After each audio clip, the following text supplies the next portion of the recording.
Hello and welcome to the final programme in this series of Shiaght Laa. I'm Maralyn Crellin. Mish Maralyn Crellin as bevaliam cyrfad eriw dus y chler sio Shiaght Laa. On Shiaght Laa yn Shiaght Sio, in this edition of Shiaght Laa, Previs Gole, an overview of some of what's on to entertain us in the island at this time. Shan Sail Brow, a look back to some of the entertainment when the island's visiting industry was on an industrial scale. And going right back in time to when the kings of Man and the Isles were a force to be reckoned with.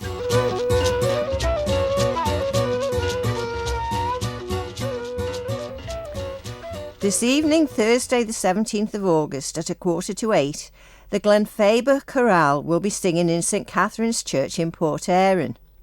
Admission is free, there'll be a retiring collection and refreshments will be available in the hall afterwards. In Douglas this evening at 8 o'clock, the Villa Marina Arcade will be resounding to the sound of Douglas Town Band in a free concert as part of the Isle of Man Arts Council's summer season. Looking ahead to next week, on Tuesday evening the 22nd of August at 8 o'clock, Castletown Silver Band will be playing in the Villa Marina Arcade, again as part of the Isle of Man Arts Council's summer season. And the following lunchtime, Wednesday the 23rd at 1 p.m, Dr Peter Littman will be giving another Free Arts Council concert in the Villa Marina Arcade on the Wurlitzer. That evening, Wednesday the 23rd at 7:45, Karen and John Elliott will be giving a concert in Douglas as part of St Thomas's Church concert season. Admission is free, there'll be refreshments available after the concert and there'll be a retiring collection.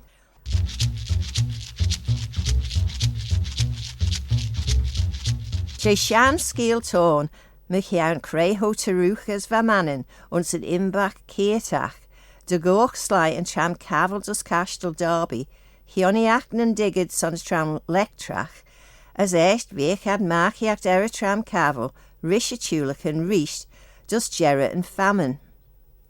Van Vachiacht vai Castle Derby, Gerdel Ewe, ach va Rieten Slistach Elen on, Hoos Magiet na Bruin, as Heast dus Groudel. Trev an Tram Lectrach troget Hoshach dus Groudel, ons Hochi Jeg Kefi des Trijeg.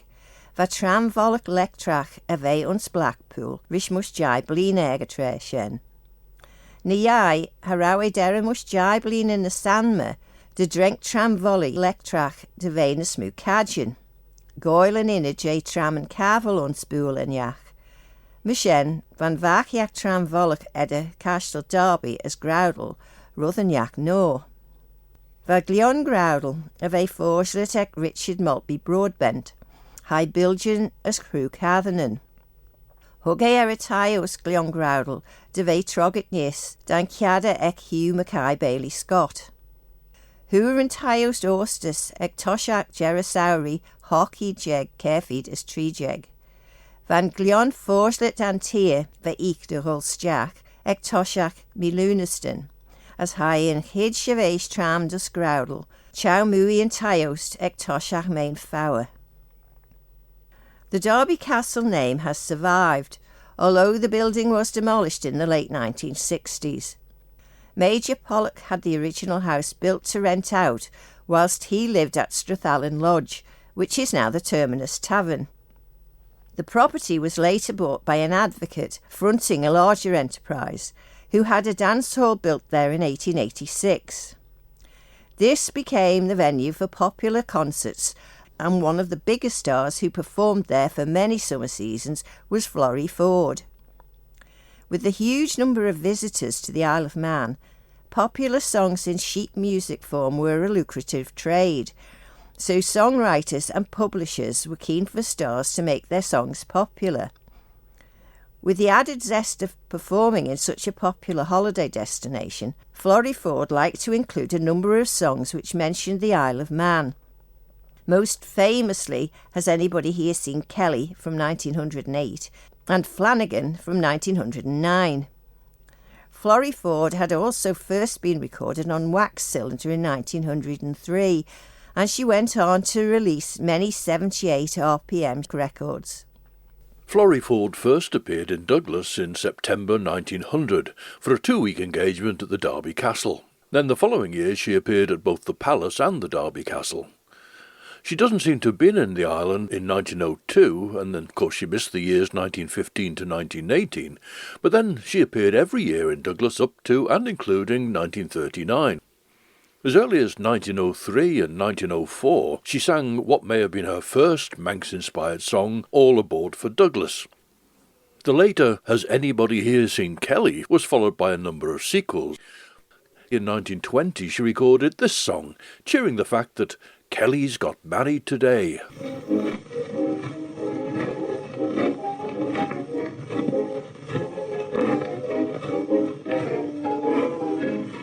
When Kelly returned to the Isle of Man about a year ago, he met with a beautiful Mona maid and said he loved her so. He put up the band before spring, and now the truth is out, for he got married this morning, so we'll cheer him up and shout. Hooray, hooray, hooray, Kelly got married today, jump for joy. First a girl and a melting boy will dance the hours away, till next and Saturday day, singing Kelly got married today, hooray, hooray, hooray.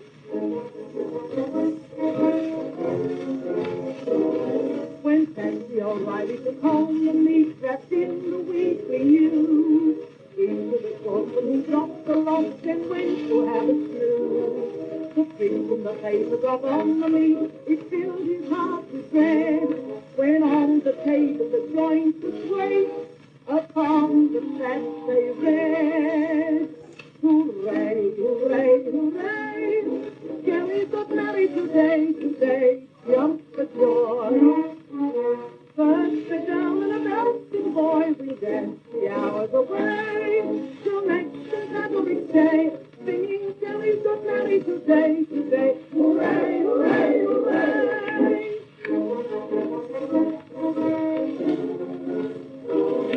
Since Florrie came over to Mona's Isle some years ago, it's true, she sung a few songs about Kellyland that's known to most of you. You joined in the chorus of two songs, enjoyed them too, I'm sure. Now just sing out the story there you've never sung before.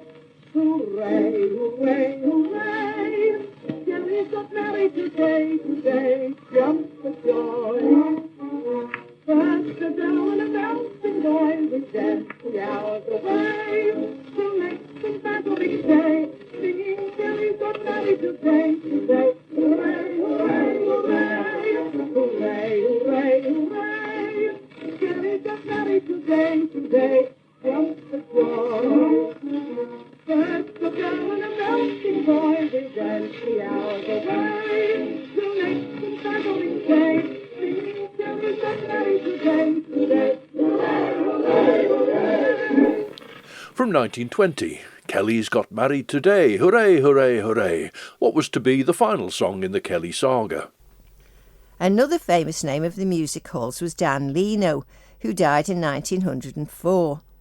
His son, Dan Leno Jr., went on to write scripts for film and television and also some songs, one of which was recorded by Florrie Forde in 1930 with the question, what happened to the Manx cat's tail?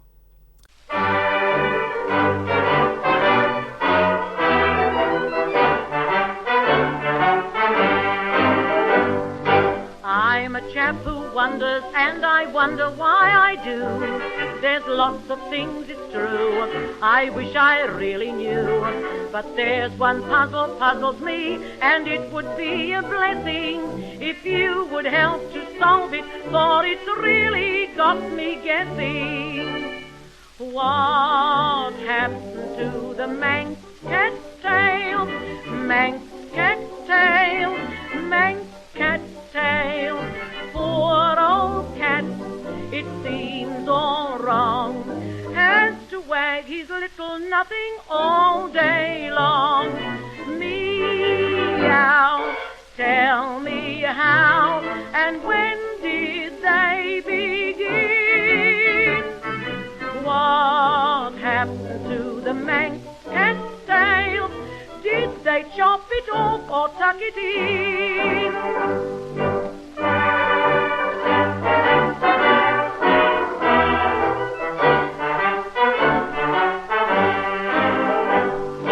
It's so sad to think that all the pussy cats and toms and terriers and poms can wag their to and from, while Manx cats have no tails at all, a thing at which one shudders. How do they steer themselves at night without their little rudders? What happened to the Manx cat's tail? Manx cat's tail, Manx cat's tail. Poor old cat, it seems all wrong, has to wag his little nothing all day long. Meow, tell me how and when did they begin? What happened to the Manx cat's tail? Did they chop it off or tuck it in?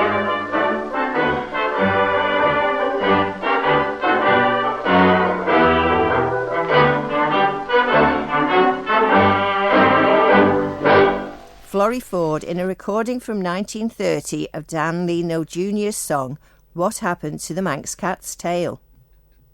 There have been suggestions that the Isle of Man was somehow a backwater for having summer seasons with Florrie Forde into the late 1930s. But Florrie Forde remained a popular star in annual pantomime and making a number of film appearances in the 1930s. In fact, she'd been entertaining injured troops in a hospital in Aberdeen in 1940 when she collapsed and subsequently died, still only 64 years of age.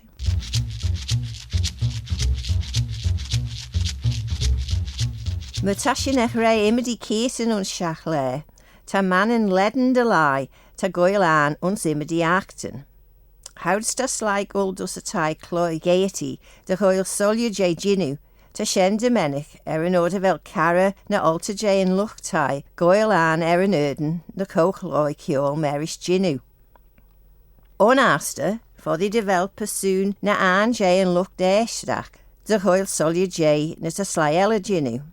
As yn faster again, tad goil a ren, na cloi, ma an jay sheshach na podden chioli, as uns a look deishtacht, ta sly on, va ginu yn faster roshen.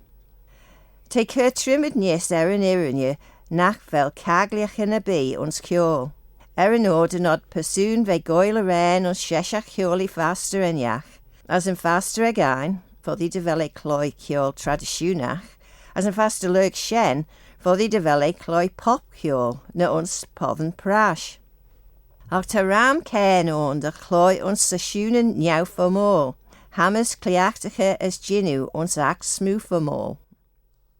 There's a number of regular music and song sessions held throughout the island. A sing-around on Tuesday evening at the Manor in Douglas, an Irish traditional session on Wednesday evening at O'Donnell's in Douglas, a singing session on Thursday evening at the Buffs Club in Ramsey, a traditional session at the Mitre on Friday evening, and also on a Friday evening, a traditional session at the Colby Glen. There's also a Ceol as Guild session on the evening of the final Friday of the month in the Albert in Port St Mary, a traditional session in the afternoon of the first Sunday in the month in Laxey Sailing Club, and in the afternoon of the third Sunday in the month, there's a traditional music session at the Mitre in Kirkmichael. As well as that, there are solo singers, choirs, and musical groups of all kinds each week in many venues throughout the island. There really is something for everyone in the island's vibrant music scene, so please do make the most of it and enjoy. Another area in which many people take an active part here in the island is that of the visual arts. The Isle of Man Art Festival is an event held only every other year by the Creative Network. It's an island-wide event, and it's actually been held over 2 weekends since the start of August. And this coming weekend, the 19th and 20th of August, it'll be the final weekend, and this time the focus will be on the north. In Kirkmichael, on Saturday the 19th of August, the Pinewood Furniture Studios will be open at Lower Bishop's Court Farm. Now that's on the same side of the road as Bishop's Court itself, just north of Bishop's Court in fact. And this Saturday it'll feature guest artists Catherine Kane, Frauke Watson and Faye Christian. They'll be showcasing their work in the main showroom, while the resident artists there, Sherry Collier, Nicola Dixon, Dawn Kenyock and Harley Kim, will be in their own individual studios. You can see them all at work, have a chat with them about what they're doing and find out about their latest projects. There's parking in the yard of Lower Bishop's Court Farm, and the parish pantry will be open for refreshments. That venue then will be open only on Saturday the 19th, and that'll be from 11 till 5.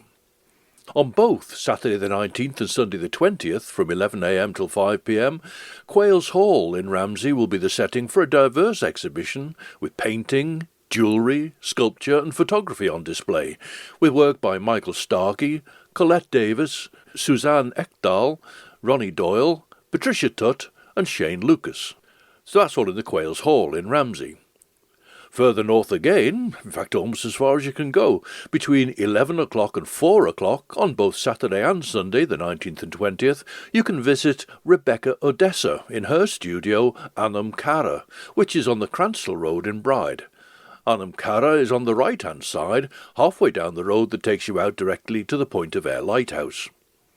Meanwhile, a good bit further south, the Manx Mural Fest will be taking place in the Onken Community Hub between 10 o'clock and 4 o'clock on Saturday the 19th and from 11 to 4 on Sunday the 20th. Over the course of the weekend, several artists will be coming together to create large-scale mural paintings. You can drop in to see them working. You can even have a go yourself. You'll need to drop in a time or two over the course of the weekend to see how the murals develop. The Manx Mural Fest is actually a separate event, but is working with the Creative Network to make it part of Creative Network's Isle of Man Art Festival 2023.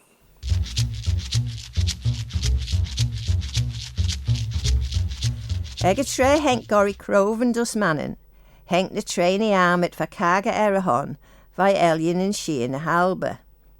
Va gori heden vai elien eile, red tan oi eg a agen. Van ennem eg a gori, Lochlanach, ach deg a lucht hai Lochlan imidi shilochen roshen.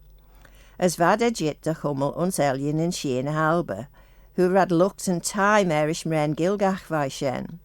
As te jichen de rauwe de hinjach, ons Lochlanish as gilg.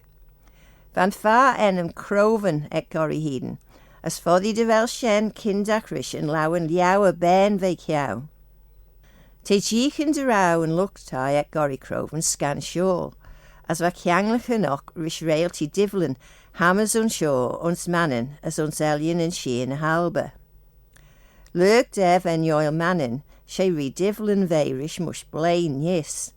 Hammers moedige effue harish elien en Shein halbe, ons reek vannen as na elienen. Professor Andrew MacDonald of Brock University in Ontario, Canada, is a historian with particular interest in the medieval Norse kings of the Isle of Man. He's been publishing about the subject since 1997 and has visited the island on a number of occasions to talk about his work.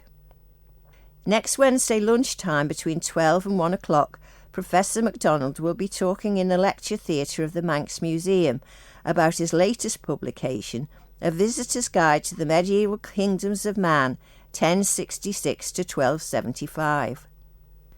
You can get a ticket to attend the talk for £10 and a signed copy of the book is available for £42.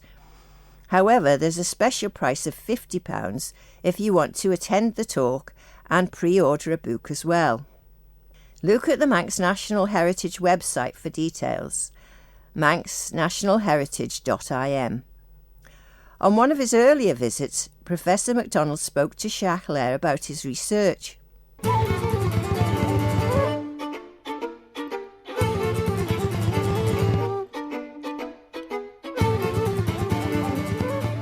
I've been thinking about this period for a long time. I actually came to it by way of my doctoral research, which dealt with the Western Isles of Scotland in the 11th, 12th, 13th centuries. And of course, in that region, in that period, you can't help but avoid the Manx kings. They're major players in the region. And I did a program of research on the Western Isles and the Hebrides, and I became more and more interested in this kingdom that existed based in the Isle of Man. And when it was time to sort of move on from the Hebridean work and thinking about new projects, that was where I went. And it's been a wonderfully interesting and exciting period to work on. I feel that it's been largely ignored by scholars for many, many years. We have the Chronicle, we have Icelandic sources that talk about these rulers. We know they're fairly major players in the Irish Sea region, Ireland and Scotland, and yet for many reasons they've sort of slipped off the radar screen of history. I hope that these Manx kings are recognized for what they were. The evidence is very sparse and patchy, and I've made the point in a number of places that the history of the period has to be reconstructed from many and varied sources of different points of origin in many different languages. But the starting point is, of course, the Manx Chronicle. But from there, one finds references in sources from England and Ireland, Scotland, Icelandic sagas, Norwegian sources. So if one is willing to comb through these things and spend time working through, it's actually quite surprising what one can recover. Mm-hmm. So there is material out there. We have to look for it. There is a family connection. Of course, MacDonald, my family has been in Canada for many generations, so one has to go way back. I guess I was sort of aware of that and interested in the Scottish heritage. But, to be perfectly honest with you, one of the things that got me into Scottish history, and in particular the history of that region, was the fact that years ago, dare I say, when I sort of started on that, there was very little work done in that field, and the kingdom of the Hebrides, the Hebridean portion of the kingdom, was one of these forgotten kingdoms.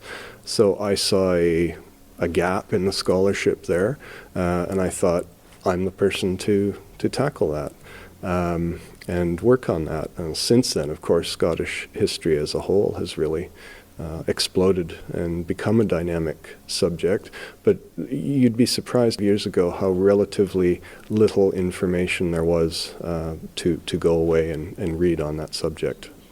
Part of the problem, that is part of the challenge with this period and this particular kingdom, that is a maritime empire, if you like, based on the highway of the Western Seas, and the problem is that when you look at places like Man, the Hebrides, Shetland, Orkney from London or from Edinburgh, they seem peripheral, they seem to be out in the back and beyond. But in fact, if you're thinking of things from the point of view of the sailing routes from Norway into the North Atlantic and down the western coast of Scotland, these places are absolutely central. So one of the things we have to do is sort of invert our ideas of what's at the center and what's on the periphery.